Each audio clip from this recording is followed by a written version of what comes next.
రాష్ట్ర ప్రభుత్వం రెండోసారి కులగణన చేపట్టడాన్ని స్వాగతిస్తున్నామన్నారు ఆర్ కృష్ణయ్య. స్థానిక సంస్థల్లో బీసీలకు 42% రిజర్వేషన్లపై చట్టం చేసిన తర్వాతే ఎలక్షన్స్ నిర్వహిస్తామనడం శుభపరిణామం అన్నారు. గతంలో జరిగిన తప్పిదాలు మరోసారి జరగకుండా చర్యలు తీసుకోవాలన్నారు. ఆన్లైన్ ద్వారా కాకుండా ఇంటింటికి వెళ్లి వివరాలను సేకరించాలని సూచించారు. ఈ నెల 25న బీసీల డిమాండ్లపై బెంగళూరులో ఓబీసీ సెమినార్ నిర్వహించనున్నట్లు తెలిపారు ఆర్ కృష్ణయ్య. బీసీ సంఘాల విజ్ఞప్తిని మన్నించి రెండవసారి లోటుపాట్లను సవరిస్తూ రెండవసారి కులగణన చేయడానికి అంగీకరిస్తుందని నిన్న ముఖ్యమంత్రి ఉప ముఖ్యమంత్రి ప్రకటించారు.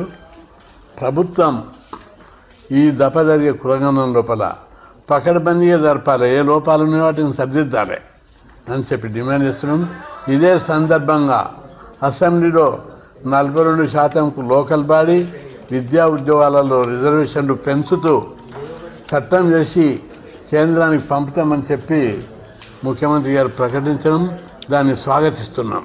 ఇది బీసీల పోరాట విజయం. ఎందుకంటే బీసీ ఉద్యమం రాష్ట్రంలో బలంగా ఉన్నందునే ఈరోజు ప్రభుత్వాలన్నీ పార్టీలన్నీ పోటీ పడి రిజర్వేషన్లను పెంచడానికి అంగీకరించారు. దానికి గట్టి కార్యక్రమం కూడా పునాదులు వేస్తున్నారు. కేంద్ర ప్రభుత్వం విజ్ఞప్తి చేసి అఖిలపక్షాన్ని తీసుకుపోయి రాజ్యాంగ సవరణ కోసం ప్రయత్నం చేస్తామని చెప్పి ముఖ్యమంత్రి ప్రకటించారు. అందుకు అభినందిస్తున్నాము, స్వాగతిస్తున్నాం. ప్రభుత్వం ఏమంటుంది, ఈ నెల 16 నుంచి 28 వరకు ఆన్లైన్లో. అరే ఆన్లైన్ ఎవరు ఇస్తారు? ఆన్లైన్లో ఊళ్ళల్లో ఉన్న వాళ్ళకి చదువు రాదు, ఆన్లైన్లో వాళ్ళు సేకరిస్తారా? ఇది పద్ధతేనా? ఆన్లైన్లో టోల్ ఫ్రీలో ఆన్లైన్ టోల్ ఫ్రీని కాలేజీ పిల్లలే సరిగ్గా చేయరు. ఆధార్ ప్రకారం ఇష్టం 3,10,00,000. ఈ జనాభా గణన బర్త్ రేటును లెక్క పెట్టుకొని జనన మరణాలు 2011 తీసిన లెక్కల ప్రకారం తీస్తే కూడా 4 కోట్లకు పైగా ప్రజలు ఉన్నారు.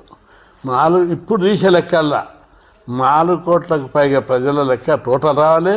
అందులో బీసీలు ఎంతమంది రావాలి. అట్లా కాకుండా తూతూ మంత్రం చేస్తే మళ్ళా రేపు ప్రాబ్లమ్స్ వస్తాయి.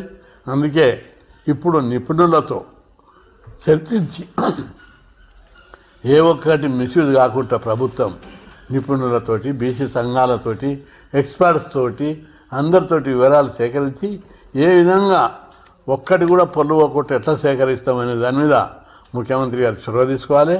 అప్పుడే కరెక్ట్ బీసీ జనాభా లెక్కలు వస్తాయి.